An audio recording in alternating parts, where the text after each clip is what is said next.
자, 우리 지구를 다 받는 겁니다. 생명과학인데 페이지는 뭐 178페이지 내용입니다. 생명 시스템. 여기 뭐 외울 거 뭐 가득하고 지난주 내용에서도 사실 뭐 외울 게 좀 있었죠. 다 외워야 사실 문제가 풀리는 뭐 그런 부분입니다. 자, 일단 이 생명 시스템에서 기본 단위라고 나온다. 자, 생명의 가장 기본되는 단위는 무조건 세포입니다. 세포. 이게 중학교 2학년 때 나오는 내용이죠. 세포가 뭐야?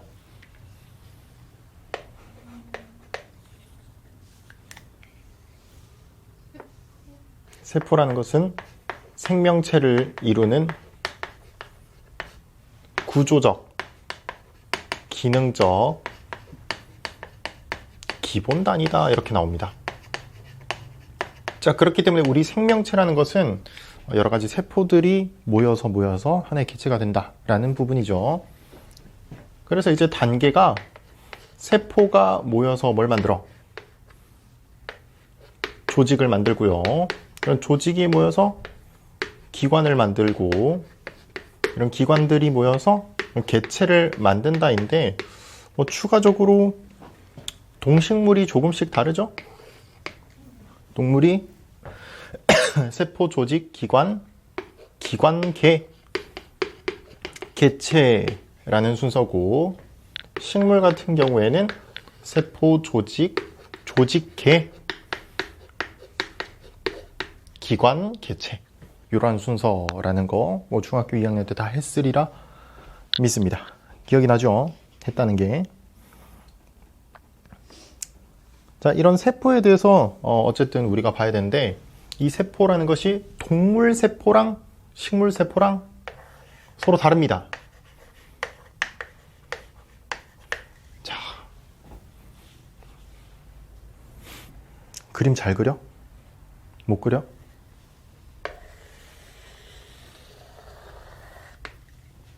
와우! 잘 그린 것 같은데요? 자, 동물 세포라고 해봅시다. 자, 중심되는 이런 친구가 있고요. 그 주변에 꼬불꼬불한 친구 이렇게 존재합니다. 점점점점 이런 친구도 많이 박혀있다 여기에. 그리고 요렇게 생긴 친구도 존재하고요.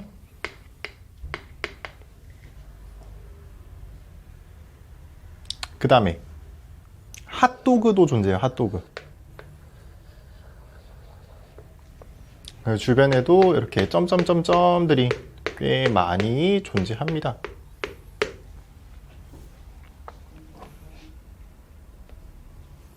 이 정도 보시면 될 것 같은데 각각들의 명칭과 하는 역할 정도 아시면 됩니다. 일단은 이 전체가 지금 동물의 세포잖아. 이 안쪽에 들어있는 각각들을 우리가 세포 소기관이라고 합니다. 아시겠죠? 소기관들의 종류, 그 다음에 하는 역할 봅시다. 자, 이 친구 뭐냐? 그러니까 핵입니다. 핵. 자, 핵이 하는 역할이 무엇인가? 핵에 뭐가 있게?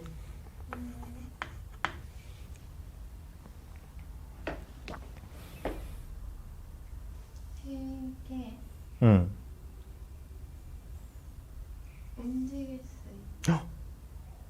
도원. 요거는 우리가 중학교 3학년 거를 조금 기억을 해보자고. 우리가 최근에 세포 분열 이런 거 배웠잖아. 세포 분열 전기 단계가 어떻게 돼? 상관없이 전기 때 뭐해? 와우. 얼마나 지났다고 그걸 벌써 까먹어. 핵막과 인이 사라지고 라는 게 있어. 여기에 뭘 담고 있었길래?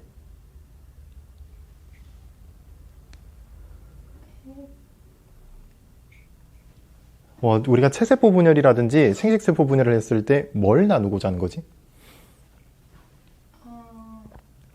안에 들어있는 여러 세포 소기관들과 유전 물질을 나눠야겠죠. 똑같은 값으로 혹은 반으로 나누려면은 유전 물질을 나눠야 될 거 아니야. 그지? 핵에는 유전 물질이 존재해요. 그래서 DNA가 존재하고요. 그 다음 이름이 핵이야. 뭘 하겠어? 이 세포의 가장 중심되어야겠죠. 그지? 세포의 생명 활동에 중추가 된다. 요 정도 하시면 돼요.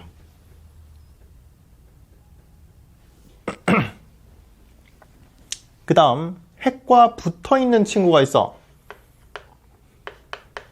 소포체입니다.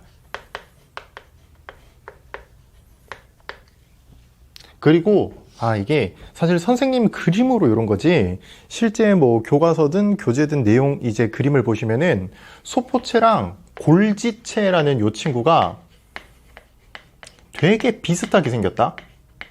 비슷한 이유가 뭘까? 비슷한 역할? 그죠. 역할이 비슷하기 때문이다. 인데, 자, 일단 선생님이 여기 책에는 어떻게 나와 있는지 한번 읽어볼게요. 자, 소포체. 자, 뭐, 모양, 이런 거는 넘어가고, 세포 내 물질의 이동 통로라고 나와 있어요. 자, 골지체는 물질의 저장과 분비라고 나와 있어. 그래서 선생님이 이걸 어떻게 알려주냐면은, 자, 소포체는 물질의 이동이에요. 근데 골지체도 물질의 이동이다.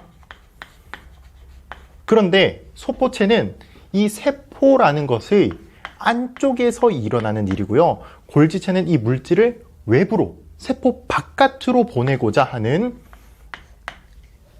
친구들이다. 라고 정도 보시면 됩니다. 아시겠죠?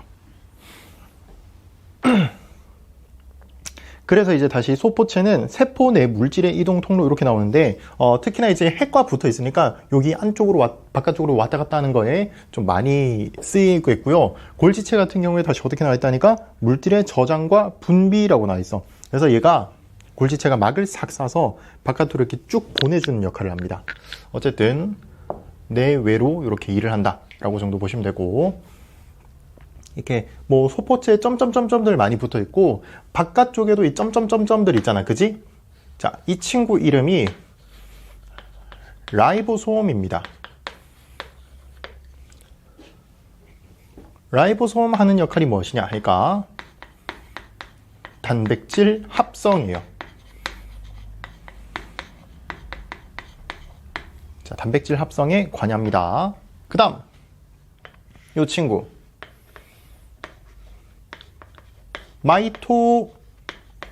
마이토콘드리아 라는 친구고요. 우리가 선생님들 스타일마다 다른데 선생님은 좀 자주 씁니다. 이 친구 그냥 MT 이렇게 적어요. 너무 기니까 마이토콘드리아 얘기를 하는 거구나 라고 생각하시면 좋아요. 자, 마이토콘드리아가 하는 역할은 뭐냐니까 세포 호흡을 합니다. 세포 호흡이 뭐야? 세포 호흡 뭐죠?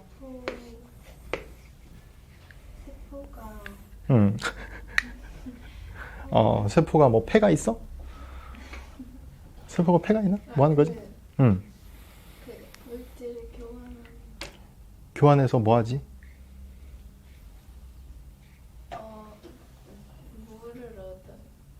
물을 얻어.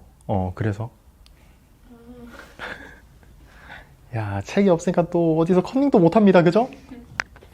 자, 결과론적으로만 말씀을 드리자면은 세포 호흡을 해서 우리 몸에 필요한 에너지를 생산하는 장소가 된다 라고 정도 보시면 돼.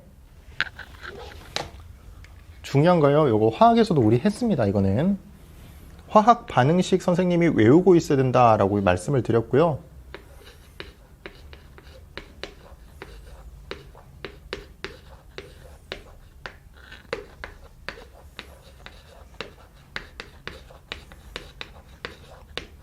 자, 이렇게 요 괄호입니다. 요거는 자, 이렇게 포도당과 산소를 이용해서 이산화탄소랑 물, 그리고 뭘 생산한다? 에너지를 만들어내는 역할을 합니다.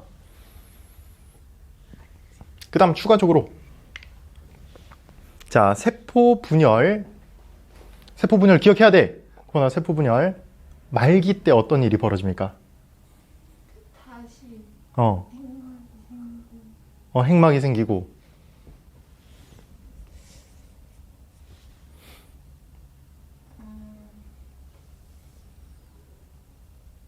핵막이 생기고 생각이 생기고 핵막이 생기고 또 이게 갈라져 갈라져. 그거 뭐라고 하죠 혹시? 분열 무슨 분열? 세포 질 아, 그죠.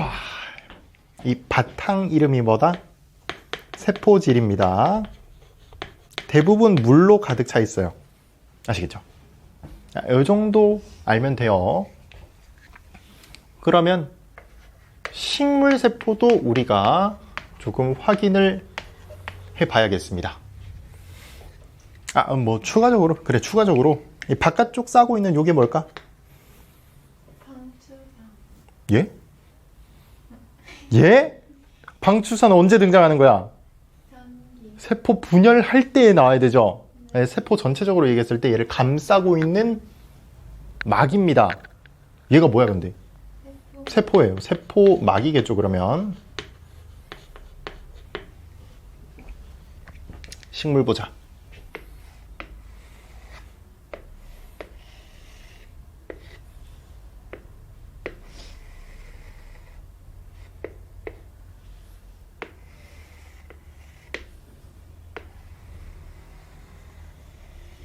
크게 다를 거는 없어요. 자, 이렇게 돼 있고 핵 당연히 있어야겠지. 쌤 이렇게 색칠한 거 인입니다. 인. 중요치 않아요. 인 우리가 세포질 분열할 때 핵막과 인이 사라지고 라고 하잖아. 그지?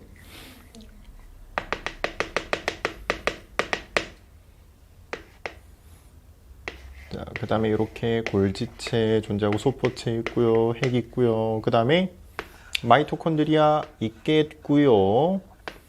식물은 또 뭘 하는 친구가? 식물이 뭐 하는 친구야? 광합성이에요. 그러면 광합성을 할 수 있는 세포 소기관도 존재해야겠다. 그지? 자, 대략 이렇게 생겨 먹었습니다. 그러면 겹치는 것부터 얘기합시다. 겹치는 건 다 이제 똑같을 거 아니야. 그지? 자, 보니까 핵 있고요. 소포체 있고요. 골지체도 존재합니다. 마이토콘드리아도 존재하고요. 여기 보니까 라이보솜도 존재해요. 자, 그러면 나머지 이거 세포막이다. 여기는 세포막이에요. 제일 바깥쪽부터 할까? 자, 세포막 바깥에 있는 게 있네. 뭐야 이게? 세포벽 그렇죠. 세포벽이다. 뭐 하는 역할 크게 중요치 않습니다. 모양 유지 아주 튼튼해요. 세포벽이래. 이름이 벽이야. 그죠? 튼튼하겠다. 그 다음에 이런 세포벽 무엇으로 만들어지냐? 셀룰로스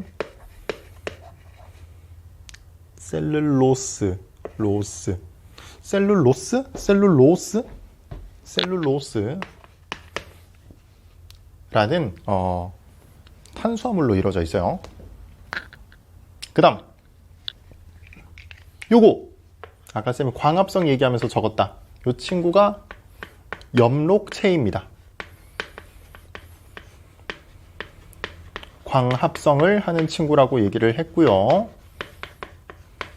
광합성의 목적이 어떻게 돼? 양분을 아, 그죠? 포도당 합성입니다. 자, 포도당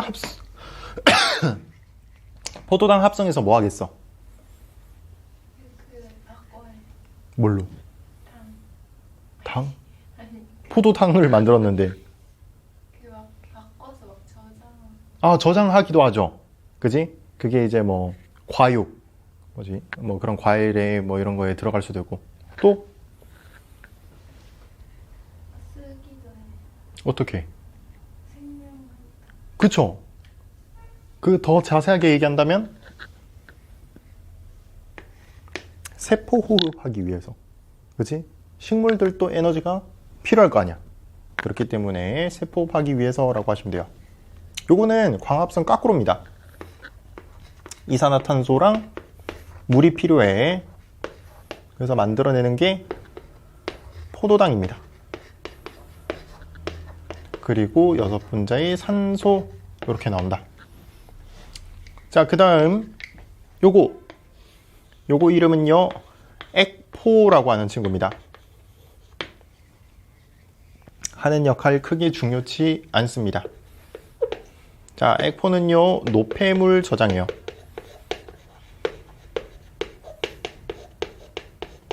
자, 식물도 생명 활동을 한단 말이죠. 그럼 노폐물이 만들어져 안 만들어져? 만들어집니다. 그렇기 때문에 이게 액포가 필요한 것인데, 왜냐니까 얘네들이 뭐 소변을 보거나 하지 않잖아. 땀을 흘리지 않기 때문에 몸에 저장하고 있다라고 정도 보시면 되고요. 그러면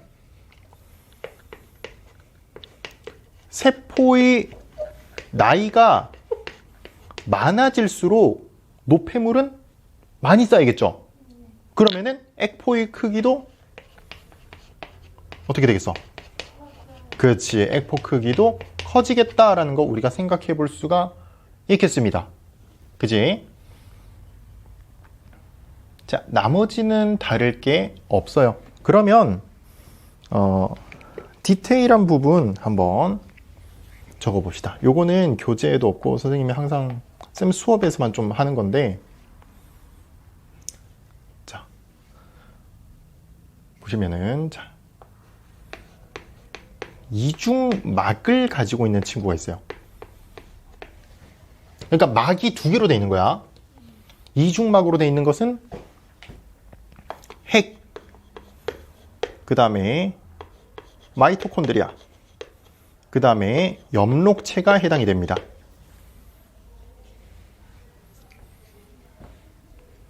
그 다음에 막이 없는 친구도 존재해. 막이 없는 친구, 라이보솜이에요.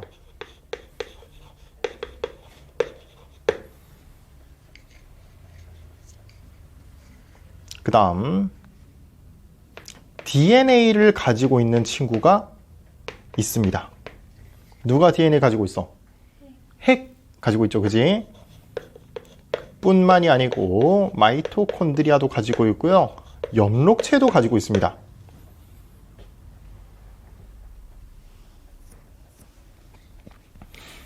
그 다음 식물 세포에만 존재하는 거 뭐 있어? 세포벽, 또 엽록체, 또 자, 조심해야 됩니다. 액포가 틀렸다는 게 아니고 요게 학교, 이제 뭐 우리가 내신하는 건 아니겠지만은 학교 선생님마다 달라요. 선생님 학창 시절 때는 이렇게 외웠어. 이거 맞아요. 세포벽이랑 엽록체랑 액포가 식물에만 존재라고 배웠는데 그렇게 외우기도 했고, 그런데 사실 정확히 얘기하면 틀립니다. 우리가 액포라고 얘기하면은 지금 식물에 있는 요 액포를 보통 대명사처럼 사용하는 게 맞아. 근데 이 친구 풀네임이 있어요. 중심 액포라는 부분이야. 중심 액포라는 게 실제 풀네임인데, 그냥 액포라고 얘기하면은 식물만이 존재하냐 하면은 그렇지가 않습니다. 동물에도 있고요, 미생물에도 존재할 수 있는 거야. 그렇기 때문에 그냥 액포라고 했을 때 틀릴 수도 있는데, 요것은 그래서 학교 선생님마다 다르더라고. 선생님이 이제 내신 수업할 때는 학교 선생님한테 정확한 기준을 물어봐 라고 줍니다. 그래서 한다면은 들어간다면은 들어가게끔 외우면 되고, 아니다 라고 하면은 제외하고 외우시면 되고, 이런 부분이 알겠죠?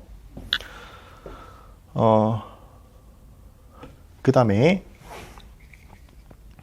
에너지 대사 관련한 거, 그러니까 에너지의 출입, 대해서 얘기하는 거죠. 요것은 당연히 마이토콘드리아랑 엽록체 얘기입니다. 에너지를 만들 것이냐, 에너지를 필요할 것이냐, 요 활동이 있어서 그 내용 얘기하는 겁니다. 자, 요 정도 외워주시면은 큰 문제가 없을 것 같아요. 그리고 또 디테일한 문제들이 이런 거 많이 묻습니다. 막이 없는 거. 막이 없는 거. 우리가 막이 없다라고 얘기도 하고 무막이라고 합니다. 없을 무, 막이 없는. 자, 이런 것들 잘 체크하시면은 문제에서 크게 틀릴 일이 없습니다. 다만 이제 귀찮은 것은 순수하게 다 암기를 하셔야 된다는 거야. 그지? 되겠나요? 지워도 괜찮나?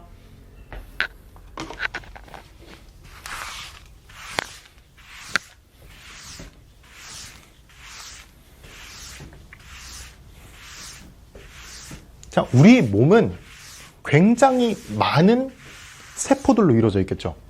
그지? 어떤 세포들로 구성되어 있나?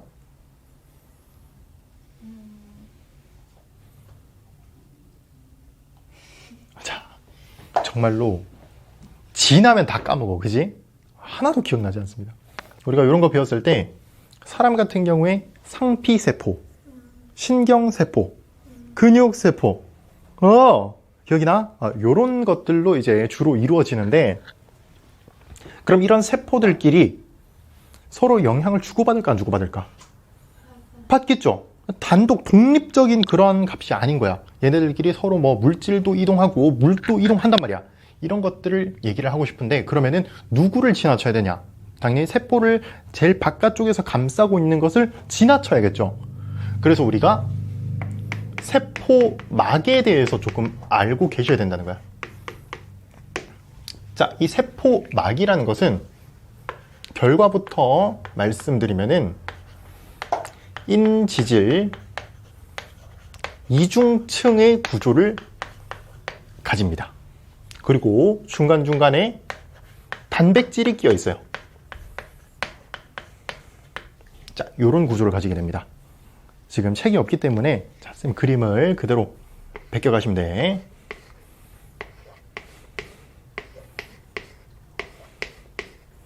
짧게만 그릴게요. 사실 길게 그려서 뭐 설명이 더 많아지고 그런 건 아니니까.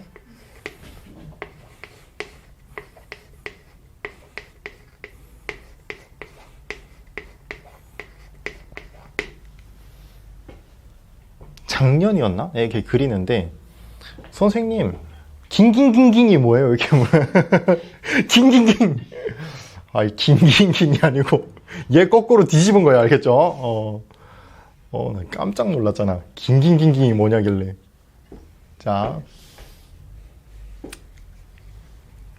지금 이 친구 있죠? 이 친구.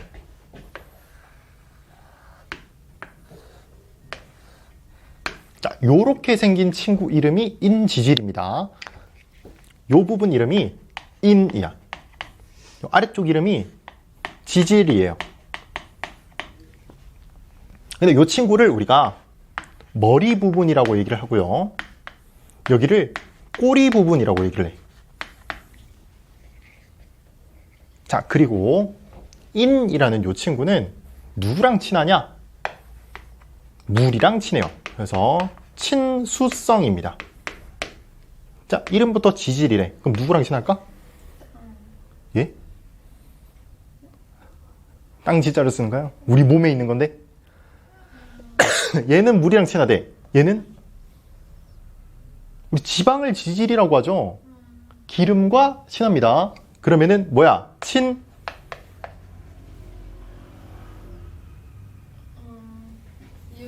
유. 그치? 그렇게 하면 안 돼. 알겠지? 안 돼요.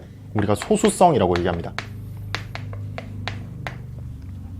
자, 다시 이 친구는 물이랑 친한 거고, 이 친구는 기름이랑 친하다. 자, 이게 지금 이중층이라고. 인지질이 두 줄로 나열이 되어 있는 것인데 서로 거꾸로 뒤집은 상태로 나열이 되어 있습니다. 아시겠죠? 그래서 세포의 안쪽, 여기가 안쪽이라면 여기는 바깥쪽이겠죠. 안쪽과 바깥쪽은 친수성 물질이 맞닿고 있다라고 정도 보시면 돼. 그 다음 이 친구가 단백질이에요. 사이사이에 끼어 있거나 뭐 구석탱이 박혀 있거나 좀 이렇게 돼 있다. 근데 지금 단백질인데 어디에 있는 거야? 어디 사이? 지금 우리가 뭐 배우고 있는 거야, 이게? 지금 뭐 배우고 있는 거야? 전체적으로 봤을 때 세포막이죠. 그렇기 때문에 이 친구를 막 단백질이라고 해요. 오케이? 자, 이때 어떠한 물질은 인지질 이중층을 통해서 왔다 갔다 하는 친구가 있어. 근데 어떤 친구는 막 단백질을 통해서 왔다 갔다 하는 친구가 존재해요. 알겠지? 자, 요거를 1번, 요거를 2번이라고 할게요. 자, 1번을 우리가 뭐라고 하냐? 단순 확산이라고 합니다. 다시 인지질 이중층을 통한 이동을 단순 확산이라고 해. 아시겠죠? 자, 어떤 것들이 단순 확산을 통해서 이동이 되냐? 하니까 좀 굉장히 작은 것들 얘기하면 좋습니다. 산소라든지 이산화탄소라든지 이런 것이 대표적인 예시입니다. 그 다음 2번을 촉진 확산이라고 해요. 막단백질을 통한 이동을 촉진 확산. 예시가 얘네들보다는 큰 친구들. 포도당이라든지 혹은 아미노산 이런 친구들, 혹은 이온을 띠는 친구들 있죠. 나트륨 이온, 칼륨 이온, 이런 친구들이 대표적인 예시입니다. 자, 근데 우리가 확산이라는 개념을 좀 알고 계셔야겠다. 그죠? 확산이 뭐야? 퍼지는 거. 그치? 입자가 뭐 퍼진다라고 생각하면 좋은데 어디로 퍼져? 응? 주변으로?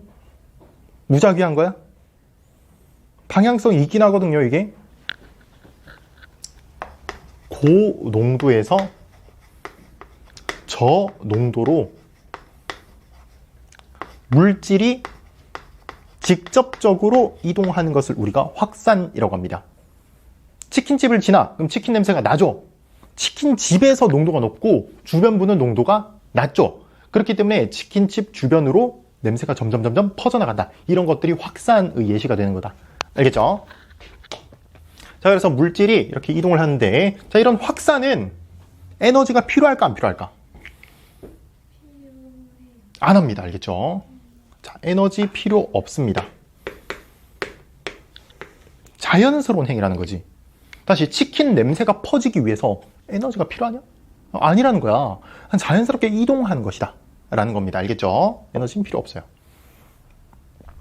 자, 그 다음에 우리가 포인트로 좀 삼아줘야 되는 것은 세포막의 대부분은 인지질 이중층이야. 그럼 막단백질은 굉장히 좀 상대적으로 적게 있다는 거야. 그렇기 때문에 이런 촉진 확산이 한계가 정해져 있어요. 두 번째, 이 각각의 물질을 지정합니다. 이게 무슨 말이냐니까, 만약에 포도당을 이동시켜주는 막단백질이 있어. 그러면 포도당만 이동시켜줘요. 아미노산을 이동시켜주는 막단백질이 있으면 포도당을 이동시킬 수 없다는 거야. 아미노산만 이동시켜줘요. 물론 간혹 가다가 간간이 여러 가지 물질을 한 번에 수송시켜주는 그런 막단백질도 존재해. 근데 일반적으로 하나당 하나의 물질만 이동시켜주기로 약속돼 있어요. 오케이? 우리가 좀 그렇게 받아들이면 좋아. 이 막단백질이 속도가 좀 더 빨라. 얘네들보다 빠르거든요. 그런데 얘는 고속도로의 톨게이트라고 생각하면 좋아. 우리가 일반 승용차들은 하이패스로 쭉 지나가요. 그리고 하이패스 안 단 애들은 이렇게 인지질 이중층으로 지나가는 거야. 그런데 이렇게 그냥 일반 승용차가 지나는 것도 있지만 트럭, 화물은 어디로 이동해? 트럭 전용 하이패스를 지난다고. 뭔지 알아 혹시? 자, 그렇게 각각들이 정해져 있다는 겁니다. 이게 막단백질이 하는 역할이다. 이름부터가 일단은 촉진 확산이야. 그렇기 때문에 막단백질이 좀 더 빠르겠죠. 그런데 여기 있어서 디테일한 거 갑니다. 확산 속도라는 그래프가 나온다.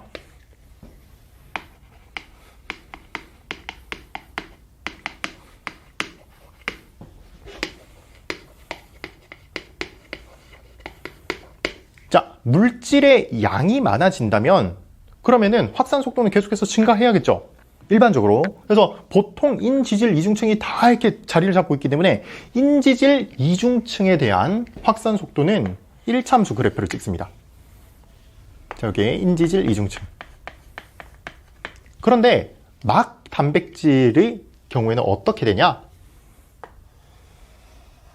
이렇게 멎어버려, 이렇게. 한계가 존재한다고. 왜? 막 단백질이 무한하냐고. 아니죠. 유한한가요? 물론 인지질 이중층도 유한하긴 하겠지만은 면적을 보면은 세포의 대부분이 인지질 이중층이라고. 막 단백질은 그에 비해서 소수기 때문에 물질이 너무 많아지면은 한계치가 정해집니다. 아시겠죠? 자, 이게 인지질이라고 적지 말까? 단순 확산이라고 좀 수정해 주세요, 이거. 단순 확산. 얘는 촉진 확산. 그래서 봐봐. 한계점을 찍기 전에는 누가 더 빨라? 촉진 확산이 더 빨라야 돼요. 알겠죠? 그런데 이 한계를 찍기 전에는 한계를 찍고 난 이후에는 나중에 양이 너무 많아지면은 인지질 이중층 단순 확산이 더 빠를 수가 있기는 하다는 것이요. 알겠죠? 그 다음에 하나만 더. 지금 요런 친구들 움직일 수 있을까 없을까? 있어요. 우리가 벽돌처럼 생겨가지고 딱 고정돼 있을 것 같은데 그러지가 않아. 일부가 좀 유동성을 가지고 있기는 해요. 잘 안 나오긴 하는데 꿈틀꿈틀 유동성이 있습니다.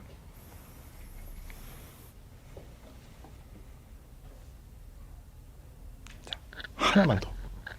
용어 좀 살펴볼게요. 자, 이렇게 물질을 지정해서 이동시켜 준다라고 했잖아. 그지? 자, 이것을 우리가 선택적 투과성이라고 얘기합니다. 물질을 아무거나 이동시켜준다? 아니라는 거야. 선택적으로 이동시켜준다 라는 부분입니다.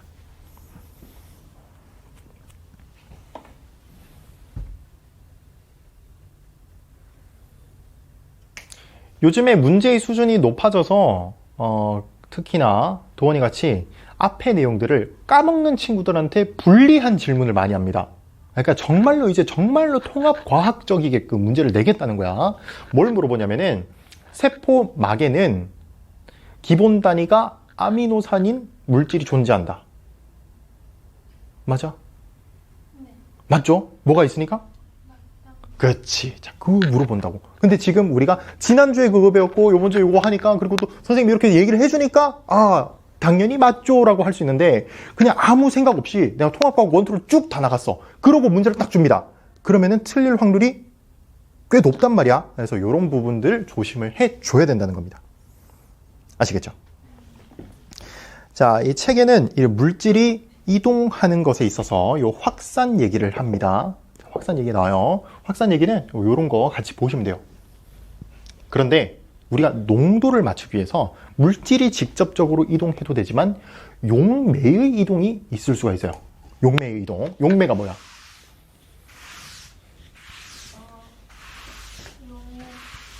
용매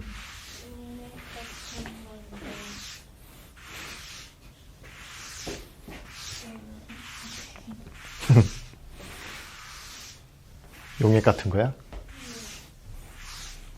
용어 설명 잠깐만 할게요. 용액이라는 것은 용매랑 용질을 섞은 거죠. 용매가 녹이는 물질이고 용질이 녹는 물질이고 그럼 용액은 섞여 있는 그런 형태인데 이 섞이는 그런 과정을 우리가 용해라고 하죠. 기억납니까? 이거 중학교 언제 거지? 2학년 건가? 그랬던 것 같은데 중학교 2학년 거일 겁니다. 1학년 건가? 2학년 건가? 1학년 거야? 2학년 거예요. 우리가 그 용해도 차이를 이용해서 그 걸러내는 거 있잖아. 그지? 그거 할 때 나오는 거라서 아시겠죠? 예를 들어서 어떤 거야? 설탕을 준비를 해주고 물을 준비를 해주면 뭐가 만들어져? 설탕, 물이 만들어지는데 그때 넣어서 섞어가지고 녹이는 그거를 우리가 용해라고 한다고. 자, 그럼 다시 선생님이 용매가 이동할 수 있다라고 했습니다. 근데 우리 몸의 대부분이 뭘로 이루어져 있어? 어떤 물질로? 물로 이루어져 있죠. 그래서 물이 이동하는 경우라고 좀 보시면 편해. 자, 그것을 우리가 뭐라고 하냐? 삼투 현상입니다. 삼투. 자, 이 삼투는 용매. 보통 물이 이동하는 것인데 용매가 저농도에서 고농도로 이동을 하는 것입니다. 다시 얘기합니다. 우리가 확산도 그렇지만 왜 이동을 했냐? 농도를 똑같이 만들고 싶어서. 그지? 농도를 똑같이 만들고 싶어서 이렇게 되는 것인데 우리가 자연 현상들은 웬만하면 다 이렇게 일정한 값으로 모이려고 해요. 우리가 중학교 2학년 제일 마지막에 열과 우리 생활을 했을 때 열평형을 배운다고. 그건 뭐지? 열평형이? 뭐가 똑같아지는 지점이야? 온도가 똑같아지는 거예요. 높은 온도는 에너지가 어떤 거야? 많아. 낮은 온도는 에너지가 적어.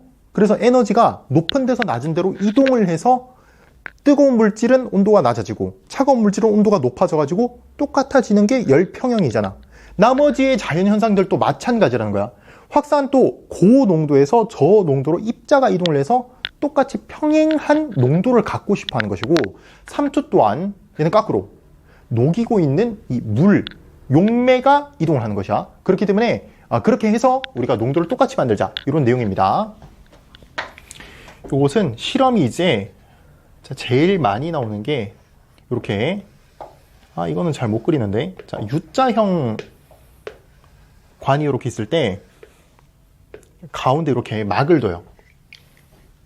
이 막을 우리가 반투과성 막을 준비합니다. 말 그대로 반만 투과하겠다는 거야. 물과 같은 이런 입자들은 쭉 이동시켜준데 큰 물질인 용질들은 이동을 못하는 그런 막입니다. 아시겠죠? 자, 이때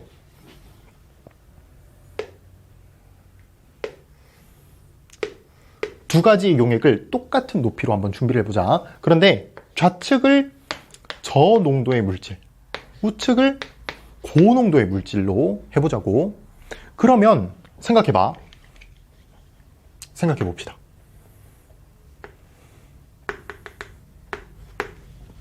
저농도는 어떻게 돼야 될까? 농도가 똑같아지고 싶으면 조금 농도가 높아져야겠죠. 고농도가 돼야 되고 고농도는 똑같은 농도를 만들기 위해서 낮아져야 될 거 아니야. 그러면 저농도가 고농도로 될 때 안에 들어있는 입자의 개수는 똑같다고 해서 물만 이동시켜줘야 돼요. 물이 어떻게 돼야 돼? 그치, 줄어들어야 돼. 그럼 고에서 저가 되고 싶으면 물을 더 넣어주면 되겠죠. 지금 이겁니다. 지금 물의 높이가 똑같았는데 저농도랑 고농도 만들어 놓고 반투과성막을 싹 넣어주면 어떻게 된다? 물이 저에서 고로 이렇게 쭉 이동을 하면서 저농도에 있던 용액은 물이 낮아지고요. 고농도에 있던 용액의 높이가 이렇게 높아져야 된다. 자, 이게 삼투 현상입니다. 그런데 이런 삼투 현상이 우리가 이 세포에서 일어났을 때 동물 세포랑 식물 세포에서 각각 다른 현상들이 일어나요.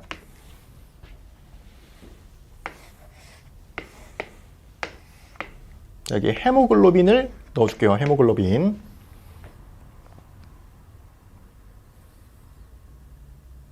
자, 여기에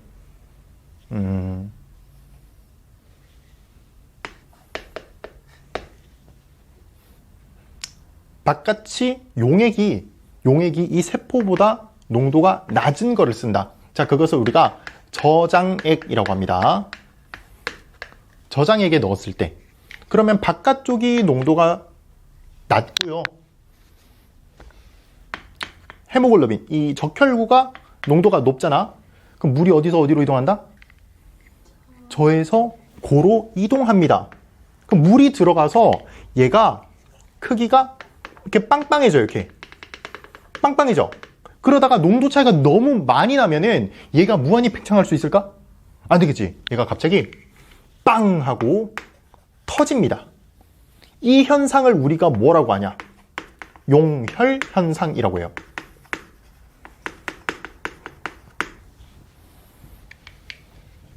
그 다음 농도가 같은 용액에다가 넣으면 우리가 그것을 등장액에 넣었다라고 얘기합니다. 그럼 모양의 크기의 변화가 있을까 없을까? 없겠죠. 물의 이동이 있어 없어? 없다고 하면 틀리는 거 알겠죠? 자, 봐봐. 물의 이동은 존재합니다. 물 왔다 갔다는 해요. 여기서도 왔다 갔다 하는 거야. 나가는 값도 있는데 들어가는 값이 훨씬 많은 겁니다. 알겠죠? 여기서 물이 왔다 갔다 해요. 이런 거 이제 또 낚아내려고 문제 낸다고. 물의 이동은 있지만 크기의 변화가 없다라고 하시면 되고. 자, 마지막 케이스. 이제 농도가 바깥이 높은 곳에다가 넣어. 그러면 이거 이름이 고장액일 거 아니야. 다시 얘기합니다. 바깥쪽이 농도가 높고 안쪽이 농도가 낮아요. 그럼 물은 어디서 어디로? 저에서 고니까 세포의 안쪽에서 바깥쪽으로 물이 이동하게 되겠죠. 물론 여기도 왔다 갔다 있다고, 그지? 그런데 들어가는 값이 이제는 더 적을 뿐입니다. 자, 이렇게 많이 밖으로 빠져나왔어. 그럼 내가 물이, 수분이 쭉 빠져나가니까 크기가 어떻게 된다? 이 친구는 쪼글쪼글해져요. 쪼글쪼글해져요, 이렇게. 아시겠죠? 자, 이런 현상이 일어난다. 두 번째는요, 식물에서 한번 바라보자. 식물도 마찬가지로 저장액에다가 한번 넣어볼게요.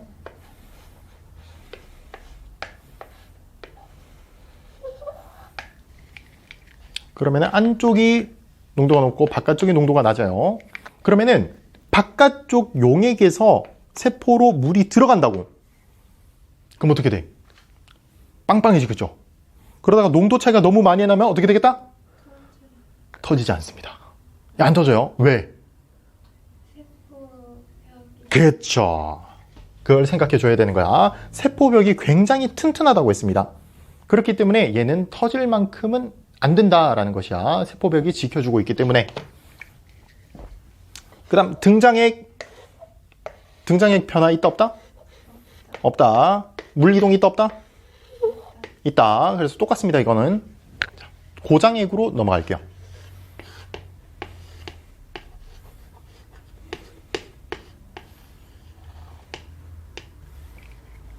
자, 바깥쪽이 농도가 높고 안쪽이 농도가 낮아요. 그러면은 물이 바깥쪽으로 많이 나간다고 했어. 그럼 어떻게 되냐? 이 친구 쪼그라들어 안 쪼그라들어? 쪼그라들겠죠? 그런데 세포벽은 크기의 변화가 커 적어? 적어. 근데 세포막은 많이 쪼그라드는 거야. 그래서 원래는 세포벽과 세포막이 붙어 있어야 되는데 세포막은 많이 줄어들고 세포벽은 조금밖에 안 줄어드니까 이 격차가 되게 심해지죠. 그래서 얘가 찢어져. 안쪽으로 이렇게 쭉 밀려 들어옵니다. 세포막이 이렇게. 세포막이 들어와. 그래서 세포벽과 세포막이 분리가 되는 현상이 일어납니다. 이것을 우리가 원형질 분리라고 얘기를 해. 아시겠죠?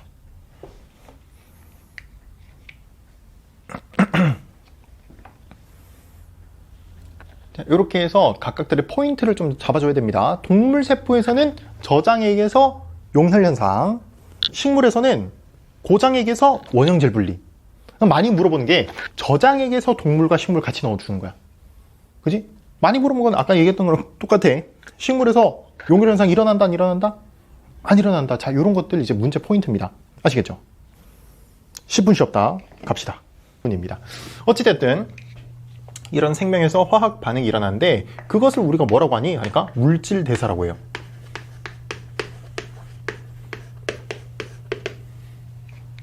자, 다시 물질 대사가 뭐다? 생명체 내의 모든 화학 반응입니다. 자, 이것을 우리가 모두 다 물질 대사라고 부릅니다. 자, 이렇게 물질 대사가 일어날 때 화학 반응이니까 항상 에너지의 출입이 발생을 해요. 화학 반응이 일어날 때 항상 에너지 출입이 일어나거든. 그러니까 물질 대사 또한 당연히 에너지의 출입이 일어난다는 것이야. 자, 이때 우리가 화학적으로는 어떻게 얘기하냐? 화학적으로는 에너지가 남아 돌아 방출이 돼요. 그럼 뭐라고 얘기해? 3학년 1학기 내용입니다. 어디는 나와요? 이제 3학년 1학기에 이제 그 기체 반응 법칙 기억나나? 그 뒤쪽에서 이제 에너지 출입 나오거든? 에너지가 남아 돌아서 밖으로 방출을 해. 이거를 우리가 발열 반응이라고 얘기하죠. 기억나? 그럼 거꾸로 에너지가 내가 반응을 하는데 필요해. 그러면 에너지를 흡수하죠. 그럼 뭐라고 해? 흡열 반응이라고 얘기하죠. 자, 이것은 화학적인 내용인데 우리가 생명과학적인 내용으로 넘어가게 되면은 이 물질 대사를 두 가지로 나누게 됩니다. 자, 첫 번째가 동화작용이에요. 동화작용이 무엇이냐 하니까 저분자 물질, 그러니까 작은 물질을 모아서 고분자 물질로 만드는 것을 얘기를 한다. 그러면 우리가 조금만 생각해 보면 되는데 저분자 물질과 고분자 물질 중에 누가 더 에너지 값이 클까요? 고분자가 에너지가 크겠죠, 당연히. 그러면 우리가 화학적으로 봤을 때 얘는 에너지가 작은 거고 얘는 에너지가 큰 거야. 그럼 에너지를 뭐 해야 돼? 줘야 돼? 받아. 흡수를 해야 될 거 아니야. 무슨 반응? 흡열 반응이에요. 그러니까 내가 문제를 풀 때는 동화작용이 나오면은 흡열 반응을 연달아서 생각해 줘야 되는 거야. 자, 어떠한 예시가 있냐? 저분자에서 고분자가 된다. 우리가 아미노산이 뭉쳐 뭐가 되죠? 단백질이 되죠. 이런 것들 얘기를 할 수가 있는 것이야. 그지? 작은 물질이 모여서 큰 물질이 된다. 괜찮죠? 혹은 뭐 포도당이 모여서 녹말이 된다. 이런 것도 괜찮고요. 그러면 까꾸로가 있겠지. 그것을 우리가 이화작용이랍니다. 그럼 이화작용은 뭐야? 큰 물질에서 작은 물질이 되는 것을 얘기를 한다는 거. 에너지도 까꾸로겠죠? 그럼 에너지가 큰 게 에너지가 작은 형태가 되겠다. 그럼 에너지를 어떻게 해야 돼?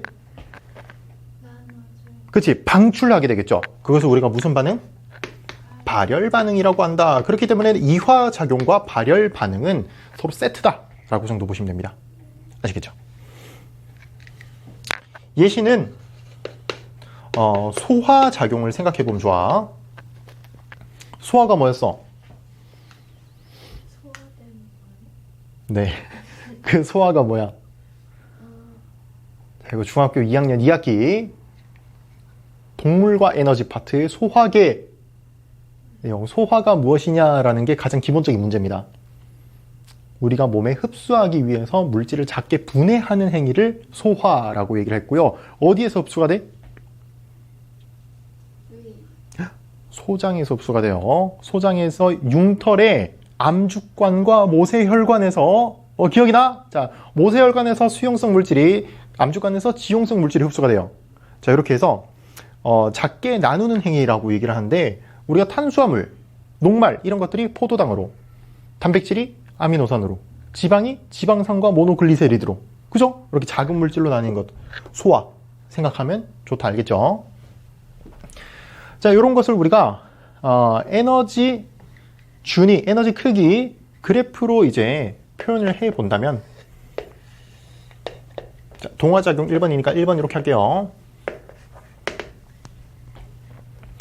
에너지가 낮은 거에서 에너지가 높은 데로 이렇게 간다. 자, 이것을 우리가 흡열 반응으로 나타낸다면 이렇게 되는 게 맞아요. 그런데 생명 시스템에서는 이 그래프가 조금 달라. 이게 위로 볼록 이렇게 갔다 와야 돼요. 볼록 갔다 와야 돼. 자, 그래서 에너지가 이만큼이 필요하다라는 겁니다. 이걸 우리가 뭐라고 얘기하냐? 중요해. 활성화 에너지라고 얘기를 해요. 알겠죠? 말 그대로 내가 이런 반응, 고분자 물질이 되기 위해서는 에너지가 이만큼이 필요해. 그래서 활성화 에너지라고 얘기합니다. 자, 그럼 거꾸로. 이화작용이라는 것은 에너지가 높은 데서 낮은 데로 이렇게 가는 것인데, 얘가 다시 발열 반응이라면 이렇게 그리는 게 맞다고. 그런데 지금 생명 시스템 내에서 얘기잖아. 자, 이화작용은요, 볼록 이렇게 있다고, 볼록. 내가 높은 데서 낮은 데로 내려가는 건 맞는데, 그렇다고 해서 내가 가진 에너지를 그대로 내어놓는 게 아니고 일부를 얻은 후에 내어놔야 된다라는 겁니다. 그래서 이제 요만큼이 뭐가 된다? 활성화 에너지가 되겠다라는 겁니다. 자, 그런데 물질 대사라는 것이 이루어질 때 우리 몸에서 필요한 게 있어요. 필요한 게. 효소라고 부르고요. 이것을 우리가 생체 촉매라고 합니다. 촉매가 뭔지 알아? 촉매가 화학 반응을 일으킬 때 조금 더 빠르게 일어나기 위해서 도움을 주는 친구를 촉매라고 하는데, 생체 촉매라는 것은 우리 몸 내부에서 일어나는 촉매다라고 보시면 되는데, 그게 효소라는 겁니다. 영어로는 엔자임이라고 하고요. 효소 알고 있는 것들 어떤 게 있어? 그렇죠. 훌륭하다. 우리가 소화 효소들을 생각하면 좋아. 아밀레이스. 그 다음에 위에서 펩신. 오, 훌륭한데? 그러면은 이자에게 분비되는 것들은 어떤 게 있지? 소장으로? 라이페이스. 지방 분해합니다. 그 다음에 트립신. 이런 친구도 있지. 이런 것들을 생각하면 좋아요. 이런 것들이 이제 효소겠구나인데, 자, 이런 효소는 어떻게 이루어져 있냐 하니까 단백질 구조로 이루어져 있어요. 일단 이게 필요하다. 아하, 그러면 이제 또 뭘 물어볼 수 있겠어? 효소는 기본 단위체가 아미노산이라는 것도 연결시켜야 되는 거야. 그치? 그렇기 때문에 봐봐. 우리 몸에 단백질이 엄청 많다고. 물 다음으로 많습니다. 알겠죠? 자, 이런 효소가 있으면은 반응이 어쨌든 빨리 일어난다는 것이야. 예를 들어서 지금 동화작용을 예시로 한번 들어볼게요. 자, 원래는 에너지가 이만큼 필요해. 기존에는, 자, 효소가 없을 때는요, 활성화 에너지가 이만큼인 거야. 그런데 이때 효소가 들어갔어. 그러면 어떻게 되냐? 얘가 낮아져요. 이렇게 낮아집니다. 그래서 이제 효소가 있을 때는 이만큼이 활성화 에너지라는 거야. 물론 화살표 여기 가운데 와야겠지, 그지? 요만큼이 활성화 에너지다. 그러니까 내가 반응을 일으킬 때 에너지가 기존보다 덜 필요한 거죠. 이게 동화작용에서도 그렇고 이화작용에서도 여기 살짝 낮아진다. 알겠죠? 자, 요만큼이 필요해. 그러니까 에너지가 좀 더 낮아져. 그렇기 때문에 반응이 더 잘 일어나라고 정도 보시면 되겠습니다. 자, 이 효소 같은 경우에 단백질로 이루어져 있단 말이지. 그런데 이 단백질은 어디에 약합니까? 열에 약합니다.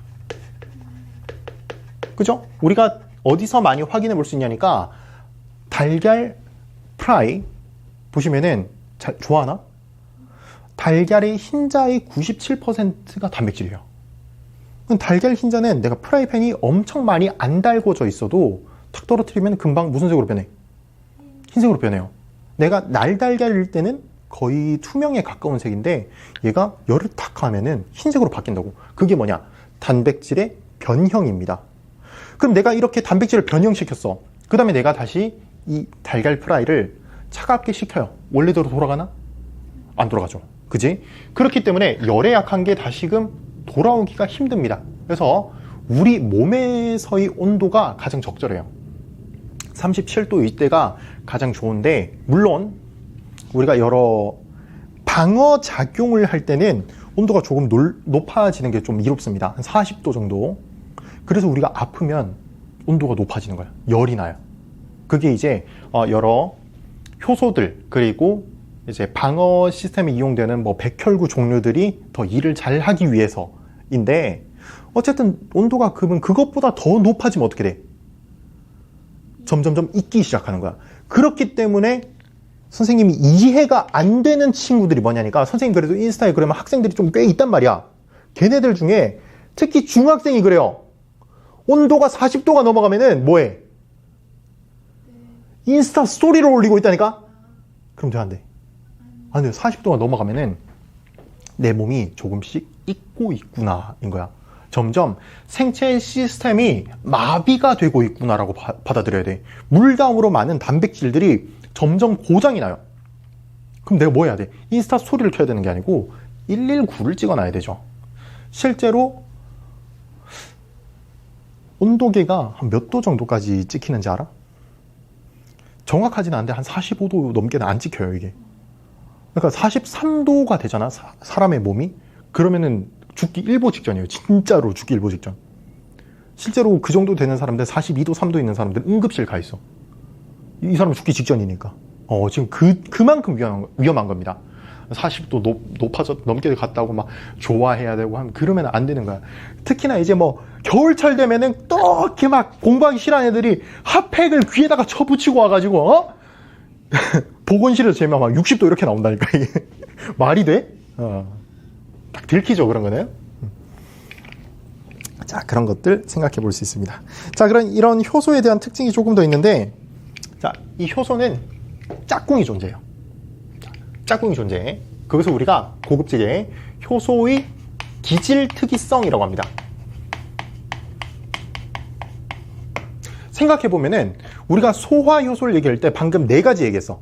그지? 아밀레이스, 펩신, 트립신, 라이페이스 이렇게 얘기를 했는데 왜 이렇게 다르죠? 왜 여러 가지가 존재할까? 하는 역할이 정해져 있으니까. 아까 전에 우리 막단백질이랑 비슷하다라고 생각하면 좋아요. 하는 역할이 정해져 있어.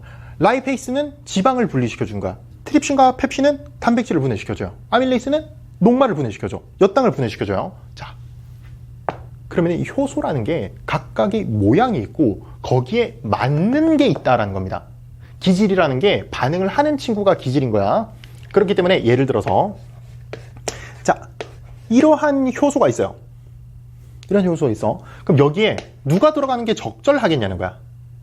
세모가 들어가면 괜찮을까? 별이 들어가면 괜찮을까? 동그라미 안 괜찮다는 거야. 뭐야? 네모가 들어가줘야지만 괜찮다는 거죠. 이해되지? 자, 이렇게 네모가 들어가서 만약에 튀어나오는 게 작은 네모 2개예요. 그럼 무슨 반응? 무슨 작용?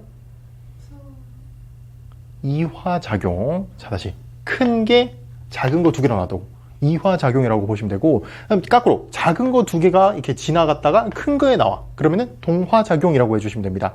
어찌됐든 짝꿍이 있다 없다? 짝꿍이 있다라는 것이야. 모양새가 맞는 애들이랑 반응을 한다. 이것을 우리가 효소 기질 특이성이라고 얘기합니다. 되겠나? 그 다음 우리 이 효소는요, 또 다른 특징. 자, 이게 첫 번째 특징. 두 번째 특징은요, 재활용이 가능해요.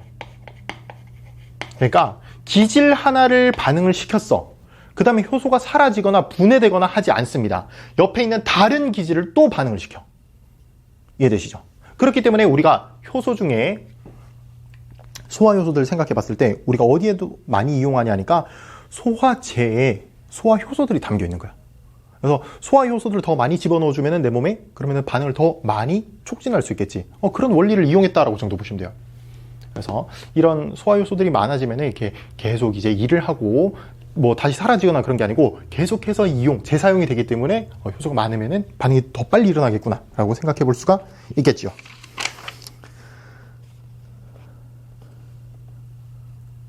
자, 이런 뭐 효소는 예시부터 얘기하겠습니다. 여러 식품, 우리가 발효식품들 있죠. 된장, 고추장 뭐 이런 것들, 이런 것들에다가 이용이 되기도 하고, 그 다음에 식혜. 식혜가 단맛이 난단 말이야. 왜? 식혜 먹으면 식혜 좋아해? 뭐 떠 있어? 그치? 밥알이 떠 있단 말이야. 그러면은 녹말을 당으로 분해시켜 준 겁니다. 뭘 넣어야 돼? 아밀레이스를 넣어서.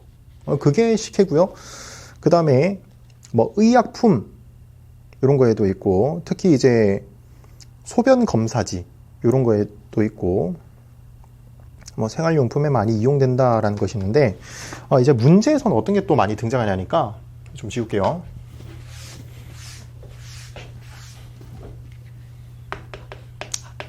카탈레이스라는 효소가 있는데 이 친구는 하는 역할이 과산화 수소의 분해를 막는 친구입니다. 과산화수소가 뭔지 알아? 화학식으로? 그죠? 산소가 과한 수소인 거야. 그렇기 때문에 H2O2를 얘기를 하는 겁니다.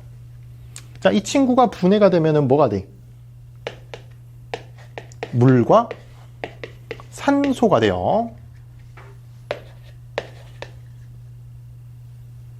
두 개, 네 개. 자, 이렇게 된다. 그지? 자, 과산화수소 어디다가 이용되는 거야? 소독약이에요. 우리가 포비돈이라고 하는 아이오딘 그 빨간색 약 말고 투명한 약 있죠. 투명한 소독약. 이 바르면 따가워 죽는 거 그거 있지. 그거 과산화수소야. 얘를 딱 묻히면은 뽀글뽀글 올라온다고 기포가. 그 기포가 누구야? 산소입니다. 알겠죠? 자, 그런데 이 과산화수소 가만히 공기 중에 두면은 분해가 될까 안 될까? 됩니다. 돼요. 기포가 뽀글 올라오는 건 안 보여. 왜? 반응이 너무 천천히 일어나니까. 근데 여기다가 카탈레이스를 넣으면 어떻게 돼? 반응이 잘 일어납니다. 우리 이런 카탈레이스 어디 들어있냐? 우리 피부에 다 있는 거야. 우리 몸에 다 있어요. 그렇기 때문에 과산화수소가 만나면은 산소 뽀글뽀글 계속 올라온다고 기포가. 그런데 우리가 우리 사람의 살점을 가지고 와서 쓸 수는 없잖아. 그래서 실험에서 어떻게 쓰냐니까 뭐 준비물 이렇게 준비물 카탈레이스가 들어있는 게 어떤 게 있냐니까 보통 생간 조각 많이 써요. 뭐 돼지라든지 소라든지 이런 생간 조각을 들고 와. 사람 거 쓸 수는 없으니까. 그 다음에 감자 조각. 감자에도 들어있어요. 사실 감자뿐만이 아니고 당근이라든지 브로콜리라든지 많은데 보통 이 생간 조각과 감자를 이용을 합니다. 실험에서 그럼 뭘 하냐니까 과산화수소수 더하기 그 다음에 뭐 증류수 이렇게 실험 두고요. 그 다음에 과산화수소 더하기 생간 조각 그 다음에 과산화수소수 더하기 감자 조각 그리고 과산화수소수 더하기 익힌 생간 조각 그럼 생간이 아니지 익힌 간 조각 이런 것들 그 다음에 과산화수소수 더하기 뭐 감자도 익힐 수 있겠죠. 익힌 감자. 자, 이랬을 때 과산화수소수랑 증류수 하면은 반응이 일어나 안 일어나? 일어나긴 하지만 우리가 뭐 몇 분, 몇 초 이렇게 했을 때는 반응 안 일어난다고 봐야 되는 거야. 그지? 뭐 뽀글뽀글 이렇게 올라오는 거 없잖아. 반응이 격하지 않아. 얘는 반응 격합니까? 그죠? 그럼 산소가 많이 나와. 얘도 산소 많이 나와요. 얘는 반응해 안 해? 안 해요. 왜? 열을 가하면 얘가 맛이 간다니까? 그럼 반응을 못 하는 거야. 그죠? 얘도 반응 못 하는 거예요. 그런데 여기서 추가적으로 산소가 나왔는지 안 나왔는지 뭘 보고 알 수 있을까? 그러니까 기포가 산소인지 아닌지 어떻게 알아? 수소 기치면 어떡할래? 여기다가 불씨를 갖다 대는 거야. 불씨가 산소를 만나면 어떻게 되죠? 그건 수소 얘기입니다. 수소가 만나면 폭발을 하게 되고 산소가 만나면 불씨가 더 잘 타올라요. 이 정도로 확인이 가능하다라는 부분입니다. 아시겠죠? 뭐 시간이 다 됐을 텐데 56분이네요. 이 정도까지 정리하시고 문제 아까 쌤이랑 저 교육과정 얘기 안 했으면은 문제 풀어봤을 텐데 문제 앞에 몇 문제 안 되거든. 그것부터 시작해서 쭉 풀어보시고 여기 백신에도 문제가 좀 있죠? 백신 문제가 한 21문제 있네요. 이 정도 풀어보시면 될 것 같습니다. 고생하셨고 조심히 가셔.